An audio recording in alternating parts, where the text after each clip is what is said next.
ආයුබෝවන් යථාර්ථවාදීව ලෝකයේ දෙස බලන්නට සත්‍ය සිදුවීම් සම්පින්ඩනයක පුවත් දිගහැරුම ශ්‍රද්ධා රූපවාහිනී 6:30 ප්‍රධාන ප්‍රවෘත්ති විකාශය සමගින් මම ලකිඳුනුවංග ප්‍රථමයෙන් සිරස්තල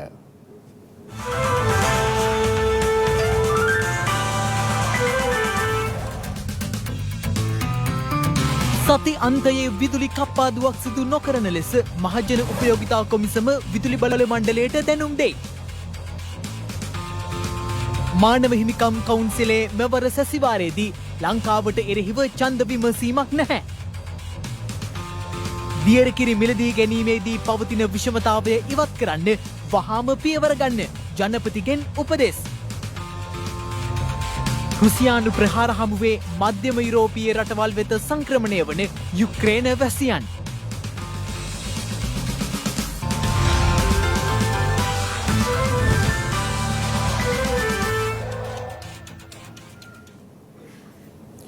අදත් දිවයින පුරා පැය 5ක විදුලි කප්පාදුවක් සිදු කරන බව ලංකා විදුලි බල මණ්ඩලය පවසනවා. ජාතික විදුලි පද්ධතියේ පවතින මෙගාවොට් 400ත් 600ත් අතර පවතින විදුලි හිඟේ හේතුවෙනුයි මෙම කප්පාදුව සිදුවන්නේ. කෙසේ වෙතත් මහජන උපයෝගිතා කොමිසම විදුලි බල මණ්ඩලයට දැනුම් දී ඇත්තේ එළඹෙන සතියන්තයේ රාත්‍රී කාලයේ විදුලි කප්පාදුවෙන් වැළකී සිටීම හෝ අවම කප්පාදුවක් ක්‍රියාත්මක කරන ලෙසයි. මහජන උපයෝගිතා කොමිසම අද උදේ ලංකා විදුලි බල මණ්ඩලයට උපදෙස් ලබා දුන්නා මේ සති අන්තයේ විදුලි කප්පාදුව රාත්‍රී කාලයේ සිදු නොකර දවල් කාලයේ සිදු කරන ලෙස. ඒ වගේම අපි දන්නවා සති අන්තයේදී විදුලි බලය අඩුවෙන් පාවිච්චි වෙන්නේ. ඒ අවස්ථාවත් ලබාගෙන විදුලි බල මණ්ඩලය විසින් හෙට දින පැය 3ක කාලයක් විදුලි කප්පාදුවක් සිදු කරනවා ABC කියන ඒරියාස් වල.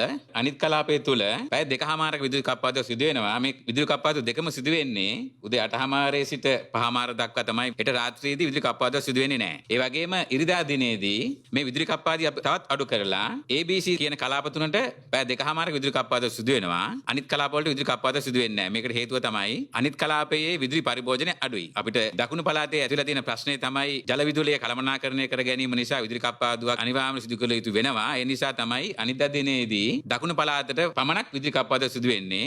විදුලිය කප්පාදු කිරීම අඩු කිරීමට තියෙන එකම ක්‍රියාමාර්ගය තමයි හැකි ඉක්මනින් ලංකා විදුලි බල මණ්ඩලයට අවශ්‍ය තෙල් සංචිත ප්‍රමාණය ඉක්මනින් ගෙන්වා ගත යුතුයි. එහෙම වුණොත් තමයි අපිට පුළුවන් ඊළඟ මාස 2කමාර තුර නැවත වැසි ලැබෙනකන් විදුලි කප්පාදුවකින් තොරව යාමට.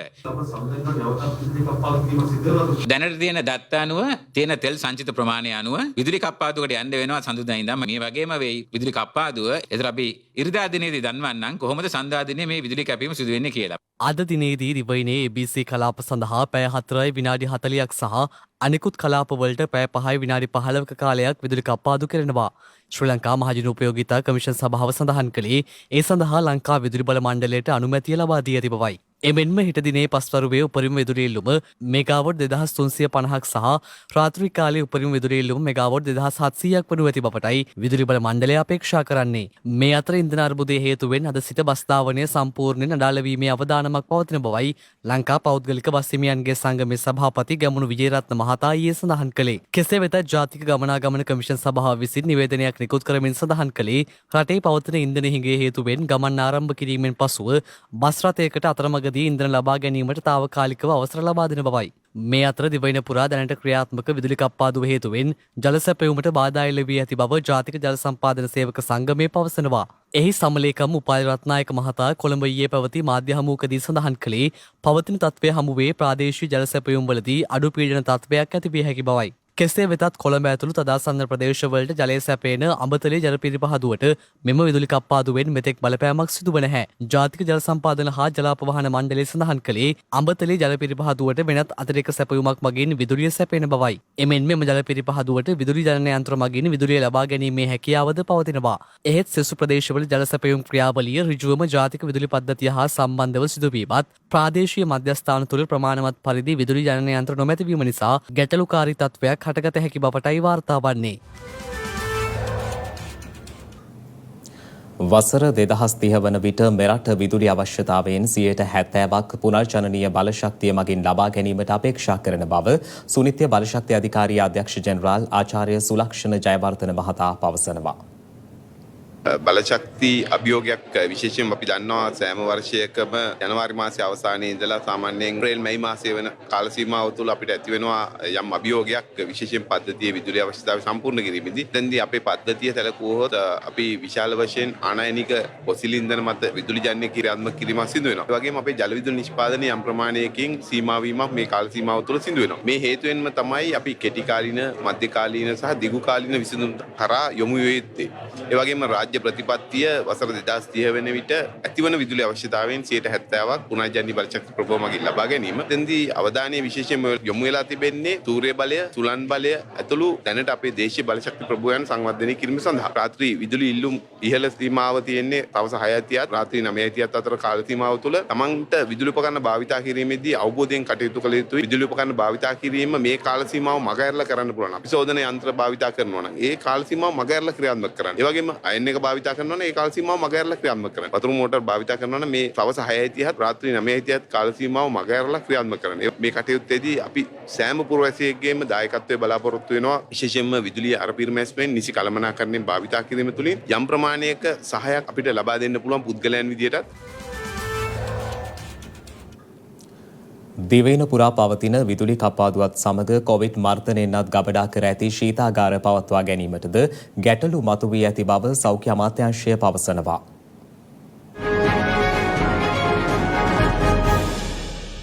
ගත වූ දිනේ මෙරටින් තවත් කොවිඩ් ආසාදිතයින් 1208 දෙනෙකු වාර්තා වීමත් සමග මෙරටින් වාර්තා වන සමස්ත කොවිඩ් ආසාදිතයින් සංඛ්‍යාව 6,41,786ක් දක්වා ඉහළ ගොස් තිබෙනවා. එමෙන්ම ඊයේ සිදු වූ බවට තවත් කොවිඩ් ආසාදිත මරණ 30ක් සෞඛ්‍ය සේවා අධ්‍යක්ෂ ජෙනරාල්වරයා විසින් තහවුරු කිරීමත් සමග මෙරටින් වාර්තා වන සමස්ත කොවිඩ් ආසාදිත මරණ සංඛ්‍යාව දැක්වුණේ 16,116ක් ලෙසයි. එලෙස සිදු වූ මරණ අතරට කාන්තාවන් 9ක් සහ පිරිමි පුද්ගලයන් 21ක් ඇතුළත්. එමෙන්ම සිදු වූ මරණ අතර අවුරුදු 30ට අඩු එක් පුද්ගලයෙකු සිටින අතර වයස අවුරුදු 30ත් 59ත් අතර පුද්ගලයන් 7ක් ද ඊට ඇතුළත්. එමෙන්ම මියගිය පිරිස අතරින් 22 දෙනෙක් අයත් වන්නේ වයස අවුරුදු 60ට වැඩි පුද්ගල මරණ අතරට බවයි රජයේ ප්‍රවෘත්ති දෙපාර්තමේන්තුව නිකුත් කළ නිවේදනයේ සඳහන් වුණේ. මේ අතර දිවයින පුරා පවතින විදුලි කප්පාදුවත් සමග කොවිඩ් මර්ධන එන්නත් ගබඩා කර ඇති ශීතාගාර පවත්වා ගැනීමට අඛණ්ඩ ඉන්ධන අවශ්‍ය බව සෞඛ්‍ය අමාත්‍යාංශය පවසනවා. එවන් පසුබිමක ශීතාගාර වලට අතිරේක විදුලි ජනන යන්ත්‍ර මගින් විදුලිය ලබා දීමටයි සිදුව ඇත්තේ.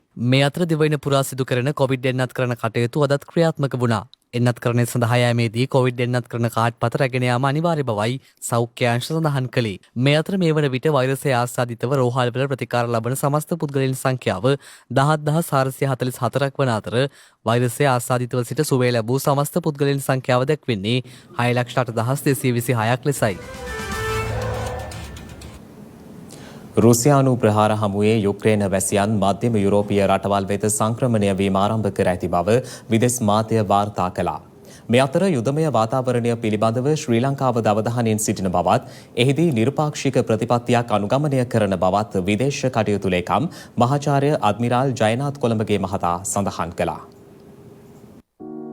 රුසියානු ප්‍රහාර හමුවේ දහස් ගණනක් යුක්‍රේන වැසියන් මධ්‍යම යුරෝපීය රටවල් වෙත සංක්‍රමණය වීමට පටන්ගෙන ඇති බව විදේශ මාධ්‍ය වාර්තා කර තිබෙනවා. ඒ අනුව දකුණු පෝලන්ත දේශ සීමා ඉදිරිපිට යුක්‍රේන ජාතිකයන් විශාල පිරිසක් රැස්ව ඇති බවටයි වාර්තා වන්නේ. මධ්‍යම යුරෝපීය රටවල් වෙත ඇතුළු වීමට බොහෝ දේශ සීමා ආසන්නයේ රථවාහන පෝලිම් දක්නට ලැබෙන අතර පාගමනින්ද විශාල පිරිසක් එම ස්ථාන වෙත පැමිණ තිබෙනවා. මේ සම්බන්ධයෙන් ප්‍රකාශ සිදු කරමින් ඇතැම් යුරෝපා රාජ්‍යයන් ප්‍රකාශ කර ඇත්තේ යුක්‍රේන වැසියන් සිය රටට පිළිගැනීමට හා මානුෂීය ආධාර ලබා දීමට ඔවුන් සූදානම් බවයි. මේ අතර ඇතැම් බටහිර රාජ්‍යයන් රුසියාවට බියවි තමන්ව තනිකර ඇතැයි යුක්‍රේන ජනාධිපති ව්ලාඩිමිර් සෙලෙන්ස්කී ප්‍රකාශ කර තිබෙනවා. ඒ අනුව නේටෝ සංවිධානයේද රුසියාවට බියවි යුක්‍රේනය තනිකර ඇති මේ මොහොතේ යුක්‍රේනයේ පිහිටට සිටින්නේ යුක්‍රේනයේ පමණක් බවයි සෙලෙන්ස්කී විසින් සඳහන් කර ඇත්තේ. මේ අතර යුක්‍රේනයේ රුසියානු ආක්‍රමණයට එරෙහිව රුසියාවේ ශාන්ත පීටර්ස්බර්ග් ඇතුළු රුසියානු නගර කිහිපයකම උද්ඝෝෂණ පැවැත්වෙනවා. එහිදී රුසියානු පොලිසිය විසින් සිය ගණනක් විරෝධතාකරුවන් අත්අඩංගුවටගෙන ඇති බවයි වාර්තා වන්නේ. ඒ අනුව එම විරෝධතාකරුවන් සඳහන් කර ඇත්තේ යුක්‍රේන ආක්‍රමණය තමන් අනුමත නොකරන බවයි. සිය නෑහිත මිතුරන් රැසක් යුක්‍රේනයේ වෙසෙන බවත් රුසියානු ආක්‍රමණයෙන් ඔවුන් පාවාදීමක් සිදුවන බවටත් විරෝධතාකරුවන් සඳහන් කර තිබෙනවා. එමෙන්ම රුසියාවේ මොස්කව් අගනුවරද මෙලෙස විරෝධතා පැවති බව විදේශ මාධ්‍යවල සඳහන්. මේ අතර ඇමරිකානු රාජ්‍ය ලේකම් ඇන්තනී බ්ලින්කන් සඳහන් කර ඇත්තේ යුක්‍රේන රජයේ පෙරලා දැමීම රුසියානු ජනාධිපති ව්ලාඩිමිර් පුටින්ගේ අරමුණු වී ඇති බවයි. ප්‍රංශ ජනාධිපති එමානුවෙල් මැක්‍රෝන්ද රුසියානු ජනාධිපති පුටින් වෙත යලි දුරකථන ඇමතුමක් ලබා දී ඇති අතර යුක්‍රේනයේ හමුදා මෙහෙයුම් නතර කරන ලෙස ඉල්ලීමක්ද කර තිබෙනවා. කෙසේ වෙතත් යුක්‍රේනයෙන් ඔබට රුසියානු හමුදා මෙහෙයුම් ක්‍රියාත්මක විය හැකි බවත් නමුත් නේටෝ සංවිධානයේ එක් සමාජිකයෙකුට හෝ එල්ල කරන ප්‍රහාරයක් මුළු නේටෝ සංවිධානයටම එල්ලවන ප්‍රහාරයක් ලෙස සලකා ඊට ප්‍රතිචාර දක්වන බවටත් නේටෝ සංවිධාන සමාජිකයන් විසින් සඳහන් කර තිබෙනවා. කෙසේ වෙතත් මේ වන විටත් යුක්‍රේන ආක්‍රමණයට ප්‍රතිචාර දක්වමින් යුරෝපා සංගමය රුසියාවට එරෙහිව නව සම්බාධක රැසක් පනවා ඇති බවයි විදෙස් වාර්තා සඳහන් කළේ. එහිදී රුසියාවේ මූල්‍ය සේවා බලශක්ති ප්‍රවාහන ක්ෂේත්‍රයන් ඉලක්ක කරගෙන ඇති අතර ප්‍රමුඛ පෙළේ රුසියානුවන්ට වීසා තහංචි පැනවීමටද පියවරගෙන තිබෙනවා. ඊට පෙර බ්‍රිතාන්‍ය සහ ඇමරිකා එක්සත් ජනපදයේද රුසියාවට එරෙහිව නව සම්බාධක පැනවූ අතර රුසියානු බැංකුවත්කම් අත්හිටුවීමද ඊට ඇතුළත් වීම විශේෂත්වයක්. මේ අතර රුසියාව විසින් යුක්‍රේනය ආක්‍රමණය කිරීම පිළිබඳව ශ්‍රී ලංකා විදේශ අමාත්‍යාංශය නිල නිවේදනයක් නිකුත් කර තිබෙනවා. ඒ අනුව එහි සඳහන් වන්නේ යුක්‍රේනයේ ගැටුම්කාරී තත්ත්වය සම්බන්ධයෙන් ලක්රාජ්‍ය දැඩි කනස්සල්ලට පත්ව සිටින බවයි. එමෙන්ම උපරිම සංයමයකින් යුතුව එදිරිවාදිකම් වහා නතර කිරීමටත් කලාපය තුළ සාමය ආරක්ෂාව සහ ස්ථාවර භාවය පවත්වා ගැනීමටත් කටයුතු කරන ලෙස ලක්රාජ්‍ය සියලු පාර්ශවයන්ගෙන් ඉල්ලීම් කර තිබෙනවා. එමෙන්ම අර්බුදයේ රාජ්‍යතාන්ත්‍රික මට්ටමින් ඍජු සංවාදයකින් විසඳා ගැනීමට කටයුතු කිරීමේ අවශ්‍යතාවයද ශ්‍රී ලංකාව අවධාරණය කරනු ලැබුවා. මේ අතර රුසියානු ආක්‍රමණයකට ලක්ව ඇති යුක්‍රේනයේ තත්ත්වය පිළිබඳව ශ්‍රී ලංකාව අවධානයෙන් සිටින අතර එහිදී නිර්පාක්ෂික ප්‍රතිපත්තියක් අනුගමනය කරන බව විදේශ කටයුතු ලේකම් මහාචාර්ය අද්මිරාල් ජයනාත් කොළඹගේ මහතා ප්‍රකාශ කළා. පසුගිය කාලේ ලංකාවට සංචාරකයන් විශාල පිරිසක් පැමිණියා. ඔවුන්ගෙන් විශාල වශයෙන්ම සංචාරකයන් පැමිණියේ රුසියාවෙන් සහ යුක්‍රේන වලින්. ඒ වගේම දැන් ඊයේ අපි දන්නවා අන්තර්ජාතික වෙළඳපොලේ බොරතෙල් බැරලයක මිල ඩොලර් 100 පැන්නයි. ඉතින් මේකෙනුත් අපි වගේ කුඩා ආර්ථිකයට ප්‍රධාන ලොකු බලපෑමක් ඇති වෙනවා. යුක්‍රේනයේ ශ්‍රී ලාංකිකයන් ඉතා සුළු පිරිසක් ඉන්නේ. අපි කලින් ඔවුන්ට දැනුම් දුන්නා ඔවුන්ට අයින් වෙන්න කියලා. එතනදී කීප දෙනෙක් අයින් වුණා. දැනටත් අපි අපේ තානාපති කාර්යාලය අතර යුක්‍රේනයේ අපේ කාර්යාලයක් නැහැ. තුර්කියේ තියෙන තානාපති කාර්යාලය හරහා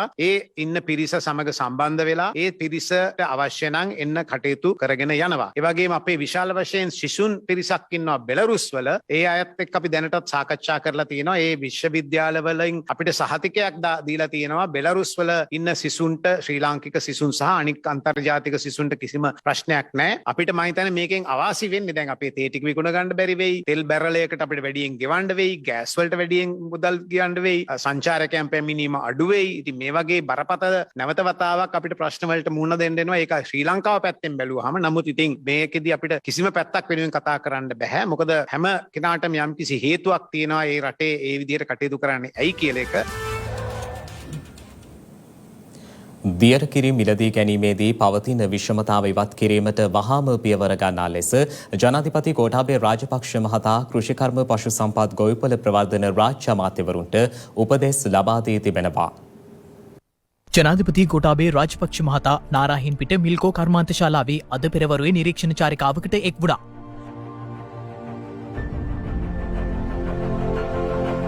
මිල්කෝ සමාගම යටතේ නිෂ්පාදනය කෙරෙන කිරි යෝගට් සහ අයිස්ක්‍රීම් ඇතුළු නිෂ්පාදන සකසන ආකාරය සහ එහි යන්ත්‍ර සූත්‍රවල ක්‍රියාකාරීත්වය සම්බන්ධයෙන් එහිදී ජනාධිපතිවරයා නිරීක්ෂණයට ලක් කළා.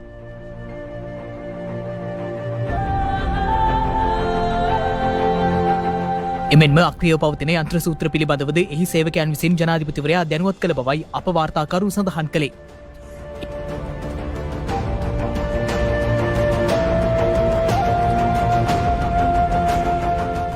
එහිදී ජනාධිපතිවරයා විසින් ගොවීන්ගෙන් දියර කිරි ලීටරයක් රුපියල් 100කට මිලදී ගන්නා ලෙස උපදෙස් ලබා දුන් බවයි රාජ්‍ය අමාත්‍ය ඩී.බී. හේරත් මහතා ප්‍රකාශ කළේ.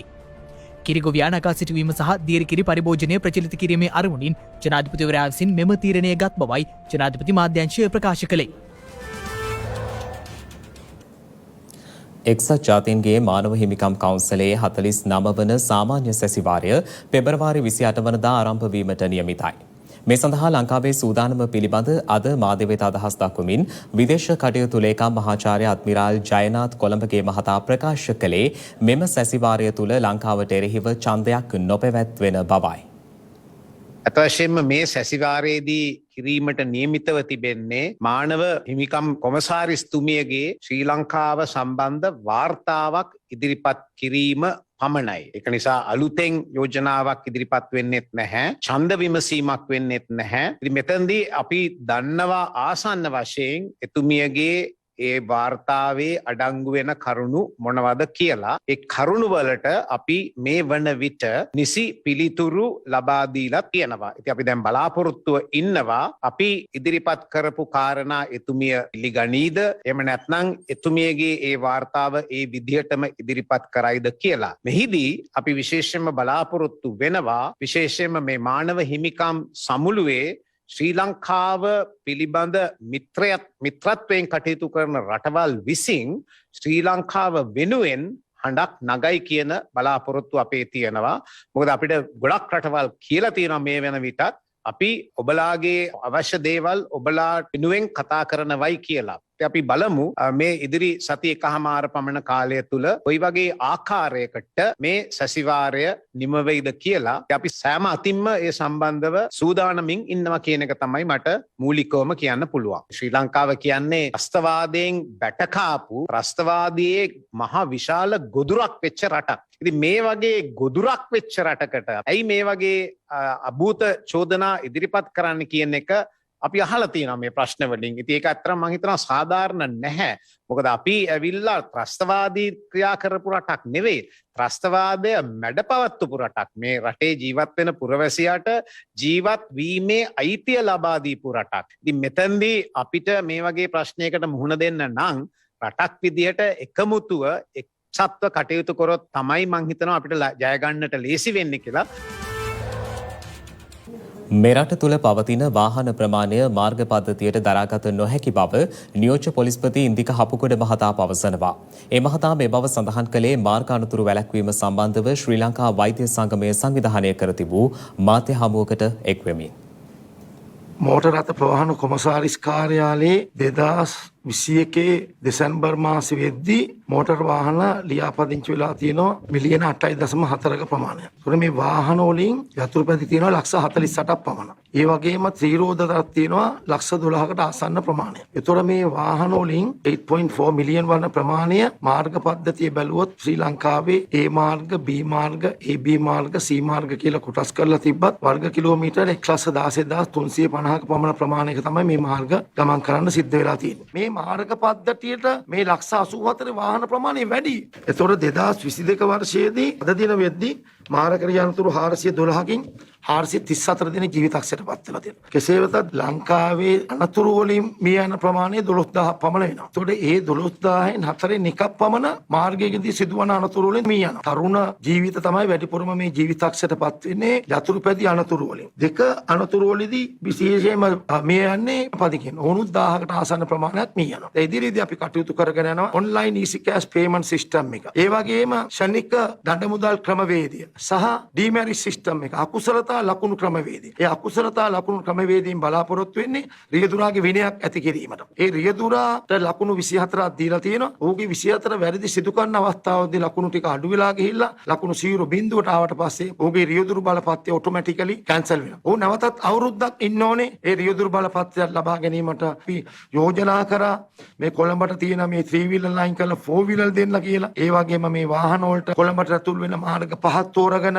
විශේෂයෙන්ම නුවර පාරේ, කඩවත, ඒ කිරිබත්ගොඩ ප්‍රදේශයේ, ඒ වගේම ගාලු පාරේ කටුපැද්ද ප්‍රදේශයේ ඒවෙන් දාලා ෂටල් සර්විස් ඇති කරන්න ඕනේ. මොකද දැන් තමයි තේ මාකුඹුරේ ක්‍රමවේද විතරයි ක්‍රියාත්මක වෙන්නේ. පාක් ඇන්ඩ් රයිඩ් සිස්ටම් එක යෝජනා කරලා තියෙනවා මේ රථ වාහන තල්දබදය, මාර්ග ආරක්ෂාව සහ රථ වාහන කළමනාකරණය සම්බන්ධව.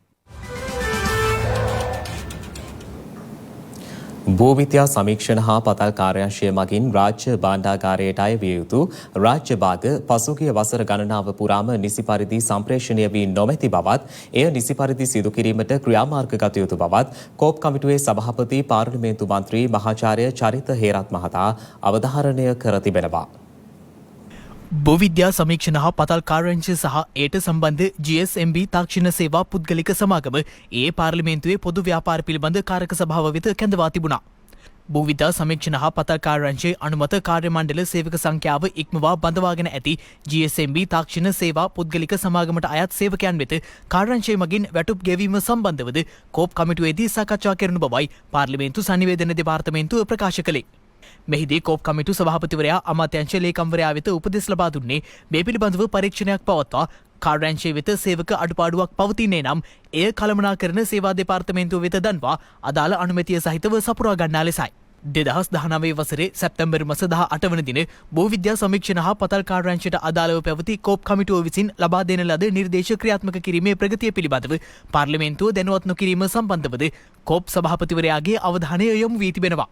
මෙහිදී කමිටු සමාජික මන්ත්‍රීන් විසින් අවධාරණය කරන ලද්දේ එසේ කමිටුව විසින් ලබා දෙන ලද නිර්දේශ ක්‍රියාත්මක කිරීම සම්බන්ධව පාර්ලිමේන්තුව දැනුවත් කිරීම අනිවාර්ය බවයි.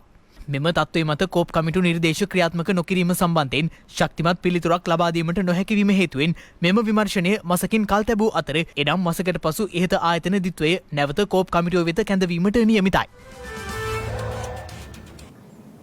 ශ්‍රද්ධා සමාජ සත්කාරයේ තවත් එක් පුණ්‍ය ව්‍යාපෘතියක් ශ්‍රද්ධා සම්බුද්ධ ප්‍රතිමා පූජා පින්කම. මෙහි තවත් වැඩසටහනක් අද පැවැත්වුණා. සම්බුදු පිළිරු සසුනට පුදා මතු මතුත් පින්පුරණ ශ්‍රද්ධා සම්බුද්ධ ප්‍රතිමා පූජා පින්කමේ තවත් වැඩසටහනක් අද පැවැත්වුණා. ඒ කඩුවෙල මහමෙවුනාව බෝධිජාන භාවනා අසපුවේදී. මහමෙවුනාව භාවනා අසපුවාසී පින්වත් ස්වාමීන් වහන්සේගේ ගෞරවනීය වැඩමවීමෙන් එම කටයුතු සිදු කෙරුණා.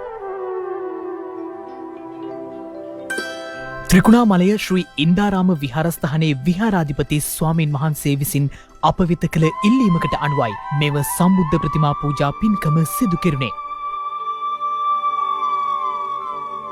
අංක 189 මදින්නගොඩ රාජගිරිය ප්‍රදේශයේ පදිංචි කුමාරී දීපසිකා රත්නායක මහත්මිය විසින් මෙම සම්බුද්ධ ප්‍රතිමා පූජා උතුම් පින්කම සඳහා බැතිබර දායකත්වයේ එක් කළා. තමන්ගේ ජීවිතවල සිදු කරගන්නට ලැබෙන්නා වූ දුර්ලභ උදාර පුණ්‍ය කර්මයක් තමයි මේ සම්බුද්ධ ප්‍රතිමා වහන්සේලා පූජා කර ගැනීමේ පින්කම. ඒට හේතුව තමයි පින්වත්නි බොහෝ විට මේ ප්‍රතිමා වහන්සේ නමක් තැන්පත් වූ කල්හි සමහරට අවුරුදු 100ක් අවුරුදු 200ක් බොහෝ කලක් මිනිසුන් ඒ උතුම් ප්‍රතිමා වහන්සේලාට පූජෝපහාර දක්වලා භාග්‍යතුන් වහන්සේගේ අප්‍රමාණ ගුණයන් සිහිපත් කරගනිමින් ජීවිතයට උදාර පින් රැස් කර ගැනීම. ඉතින් ඒ නිසා භාග්‍යතුන් වහන්සේ වදාළේ යම් කෙනෙක් පහදිනවා නම් යම් කිසි උදාර පුද්ගලයෙකු දෙසා ඒ පහදින පුද්ගලයන් අතර අග්‍රතැන ලබන්නේ සම්මා සම්බුදුරජාණන් වහන්සේ. ඒ භාග්‍යතුන් වහන්සේ පිළිබඳව යම් කෙනෙක් සිත පහදවා ගන්නවා නම් ඒ සිත පහදවා ගැනීම අයිති වෙන්නේ මේ ලෝකයේ අග්‍ර වූ පැහැදීමකට. ඒ අග්‍ර වූ පැහැදීම සිතේ ඇති කරගන්න සෑම කෙනෙකුටම අග්‍ර වූ පුණ්‍ය විපාකයන් ජීවිතේ රැස් කරලා දෙනවා. 2018 වසරේ සිට මහමෙවුනාව භාවනා අසපු සංචිතයත් ශ්‍රද්ධා මාධ්‍ය ජාලයත් ශ්‍රද්ධා සමාජ සත්කාර අංශයත් සමග එක්ව සිදු කරන මෙම උතුම් පින්කම ජීවිතේ පින් පුරන්නට ලැබෙන මහඟු අවස්ථාවක්. තවදුරටත් දිවයිනේ නන්දෙස සම්බුදු පිළිරූ පුදමින් පින් පුරන්නට ශ්‍රද්ධා සම්බුද්ධ ප්‍රතිමා පූජා පින්කම ක්‍රියාත්මකයි. ලොබ වටා පුවත් යුද ගැටුම් මවද්දී දුර ඉඳන් වෙඩි තියන යුද්ධය කියන වචනය හිත්වල යහපත් සිතුවිලි මරා දමනවා. අපි හිතුවා ඒ ගැන කියන්න. අම්මේ තාත්තේ මම ඔය දෙන්නට ගොඩක් ආදරේ. සටන් බිමට යන්න කලින් යුක්‍රේන සෙබලෙක් කිව්ව අවසන් වචන ටික තමයි ඒ.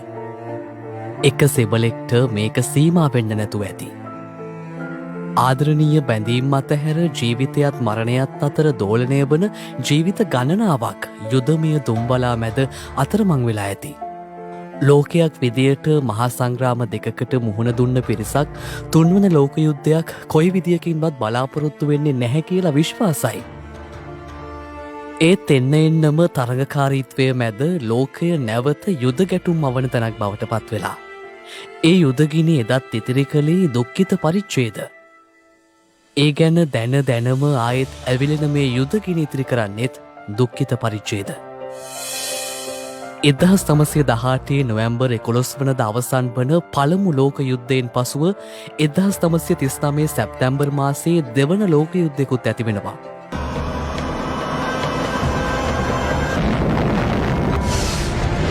ඒ හැම මොහොතකම අවසානයේ වටිනා මිනිස් ජීවිත මහ පොළොව මත මිහිදන් වුණා. සමහර විට කුරිරු ලෙස, එවැගේම අමානුෂික ලෙස ඝාතනය වෙලා. මහා සංග්‍රාම ලෝක ඉතිහාසයේ අඳුරු මතක තියද්දි රටවල් විදියට ජාතීන් විදියට එක එක රටවල් යුදමය අවස්ථාවන්ට මුහුණ දීලා ඇති. දරුවන් කරට අරගෙන දුවන තාත්තලා, දරුවන්ගේ කඳුළු නිවන අම්මලා ඒ අතර යුද්ධයේ කුරිරු බව හැම වෙලාවකම කියා දුන්නා. බලලෝභීත්වය, ආත්මාර්ථකාමීත්වය, ඒකාධිපති පාලනය වගේ දේවල් වලින් වියරු වුණ තැන ඉතිරි වුණේ යුද්ධයක අමිහිරි මතක සටහන් විතරයි. මේ වෙනකොට රුසියාව සහ යුක්‍රේනය අතර ගැටුම් උග්‍ර වෙලා මහමග කඳුළු සලන මිනිස්සු, යුද්ධේ එපා කියමින් පාරට බැස්ස මිනිස්සු හැම තැනකම. ඒත් මිනිස් ජීවිත අහිමි කරන වෙඩියුන්ඩ කොයි වෙලාවක ජීවිතය භාරගනීවිද කියලා නොදැන අවිනිශ්චිතතාවයෙන් බයෙන් ජීවත් වෙන මිනිස්සු. යුද ගිනි මැද සටන් කරන සෙබළුන්නේ අතර. ඇත්තටම ලෝකයේ අනාගතය දරුවන්ට දෙන්න නම් මේ යුද ගිනි නිවෙන්න මෝනේ. සාමය කියන ලස්සන වචනයක් ළඟළඟම තියාගෙන දුරයිඳන් වෙඩි තියෙන යුද්ධය කියන වචනය හිත්වල යහපත් සිතුවිලි මරා දමන්නේ ජීවිත රැසක් අඳුරට මෙහෙලමින්. බුද්ධ දේශනාවේ ඇති පරිද්දෙන් ජයගත්තු කෙනා ගැන අන්‍යයන්ට වෛර ඇති වෙනවා. පැරදුන කෙනා ඉතා දුකසේ නිදියනවා. මේක තමයි ලෝකයේ ස්වභාවය. ජයපරාජය පතා කරන යුද ගැටුම් තුළ ඇත්තේද නොවැදගත් දෙයක් බව සැමටම අවබෝධ විය යුතුයි.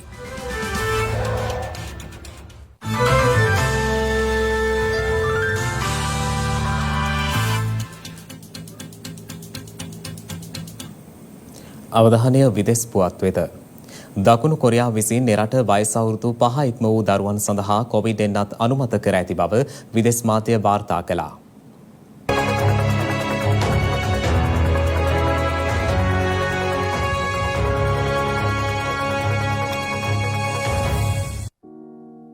දකුණු කොරියාව වයස අවුරුදු 5-11 අතර ළමුන් සඳහා ෆයිසර් කොවිඩ් එන්නත අනුමත කර ඇති බව එරට ආහාර හා ඖෂධ ආරක්ෂණ අමාත්‍යාංශයේ නිවේදනයක් නිකුත් කරමින් දැනුම් දී තිබෙනවා. ඒ අනුව ඔවුන් හට සාමාන්‍ය මාත්‍රාවෙන් 3/1කට සමාන එන්නත් දෙකක් සති 3ක කාල පරතරයකින් ලබා දිය යුතු බවටයි දකුණු කොරියානු සෞඛ්‍යාංශය සඳහන් කර ඇත්තේ. ඒ අනුව සැලකිය යුතු ලෙස අවදානමට ලක් වූ ප්‍රතිශක්තිකරණයක් සහිත දරුවන්ට සති 4කට පසුව බූස්ටර් මාත්‍රාවක්ද ලබාගත හැකි බව එම සෞඛ්‍යාංශවල නිවේදනයේ සඳහන්. මේ වන විට දකුණු කොරියාව තුළින් වාර්තාගත කොවිඩ් ආසාදිතයන් සංඛ්‍යාවක් දෛනිකව වාර්තා වන අතර ඔමික්‍රෝන් ප්‍රභේදයේ ශීඝ්‍ර ව්‍යාප්තිය ඒ සඳහා හේතු වී තිබෙනවා. ඒ අනුව ගත වූ දිනේ දකුණු කොරියාවෙන් ලක්ෂ 2කට ආසන්න කොවිඩ් ආසාදිතයන් හඳුනා ගැනුණු අතර එම සංඛ්‍යාව 1,70,600ක් වන බවයි විදෙස් වාර්තා සඳහන් කළේ. කෙසේ වෙතත් ලක්ෂයේ ඉක්මවා දෛනික ආසාදිතයන් වාර්තා වුවත් දෛනිකව වාර්තා වන මරණ සංඛ්‍යාවන්ගේ කැපී පෙනෙන අඩුවක් දක්නට ලැබෙන බව දකුණු කොරියානු සෞඛ්‍යාංශ පෙන්වා දී තිබෙනවා. ඒ අනුව ගත වූ දිනේදී වාර්තා වූ කොවිඩ් මරණ සංඛ්‍යාව 82ක් වන අතර එන්නත්කරණය හරහා මනා ප්‍රතිශක්තියක් ලබා ගැනීම ඊට හේතු වී ඇති බවයි එරට මාධ්‍ය වාර්තා කළේ. මේ අතර වසංගත පාලනය සඳහා නගර සහ පළාත් මට්ටමින් අගුළු දැමීමට ලක් කළත් මෙවන විට චීනයේ පළාත් සහ නගර රැසකින් කොවිඩ් පොකුරු වාර්තා වීමට පටන්ගෙන ඇති බව විදෙස් මාධ්‍ය වාර්තා කළා. ඒ අනුව ෂෙන්සෙන්, ග්වන්ෂෝ ආදී චීනයේ සාමාන්‍ය නගරවලින් මෙසේ ආසාදිතයන් වාර්තා වන බවටයි චීන මාධ්‍ය වාර්තා කළේ. කෙසේ වෙතත් සෞඛ්‍යාංශ පැහැදිලි කරන ආකාරයට ආසාදිතයන් මෙලෙස වැඩිවීමට පටන්ගෙන ඇත්තේ ඔමික්‍රෝන් විකෘතියේ ව්‍යාප්තිය වේගවත් වීම හේතුවෙන් බව චීන සෞඛ්‍ය බලධාරීන් ප්‍රකාශ කර තිබෙනවා.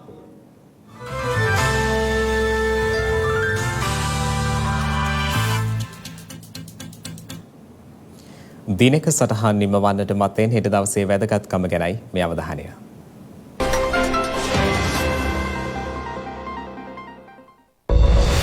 හෙට පෙබරවාරි 26 වැනිදා ශ්‍රී ලංකාවේ ජාතික පුෂ්පය ලෙස නිල් මානෙල් මලත් ජාතික වෘක්ෂය ලෙස නාගසත් නම් කිරීම සිදු කර ඇත්තේ 1986 වසරේ පෙබරවාරි මාස 26 වන දිනයි. සුප්‍රසිද්ධ බෞද්ධ නායකයෙකු නීතිඥයෙකු පාර්ලිමේන්තු මන්ත්‍රීවරයෙකු වූ එච් ශ්‍රී නිශ්ශංක මහතා අභාව ප්‍රාප්ත වී ඇත්තේ 1954 වසරේ පෙබරවාරි මාස 26 වන දිනයි. එතුමා මෙරට ප්‍රමුඛ දේශපාලන පක්ෂයක් වන ශ්‍රී ලංකා නිදහස් පක්ෂයේ ආරම්භක සමාජිකයෙකුද වනවා. නාසා ආයතනය විසින් පළමුවරට සෙනසුරු ග්‍රහයා වෙත පිටත් කළ සැටර්න් 1B අභ්‍යවකාශ යානය දියත් කර ඇත්තේ 1966 වසරේ පෙබරවාරි මාස 26 වන දිනයි.